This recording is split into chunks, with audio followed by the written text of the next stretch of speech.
একবার 10 জন অন্ধ মানুষ একটি জায়গায় যাওয়ার উদ্দেশ্যে রওনা দিল। পথে পড়ল এক খরস্রোতা নদী। তাদের মধ্যে কেউ যাতে হারিয়ে না যায় তার জন্য তারা ঠিক করল একে অপরের হাত ধরে এই নদীটা তারা খুব সহজেই অতিক্রম করবে।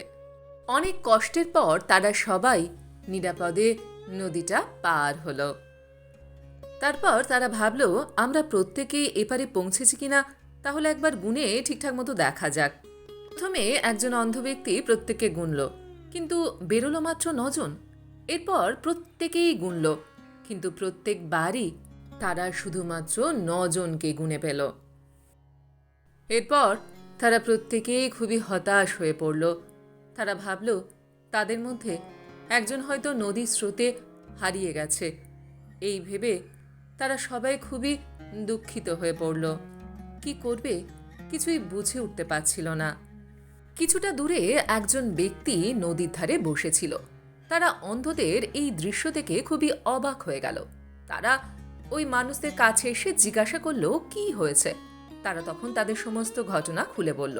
মানুষটি তখন তাদের সবাইকে একটা লাইনে দাঁড়াতে বলল এবং এক এক করে প্রত্যেককে গুনল।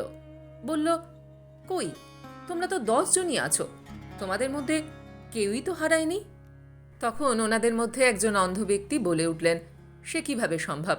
আমরা তো বারবার গুনলাম, আমরা তো 9 জনকে পাচ্ছিলাম, কিন্তু আপনি যখন গুনলেন তখন 10 জন কিভাবে হলো? তখন সেই ব্যক্তিটা সব ঘটনাই বুঝতে পারল। তখন সে বলল, কারণ তোমরা সবাইকে গুনেছ, কিন্তু নিজেকে গুনতে ভুলে গিয়েছ। জীবনেও আমরা অনেক সময় এমনই করি, অন্যদের গুনি কিন্তু নিজেকে গুনতে ভুলে যাই।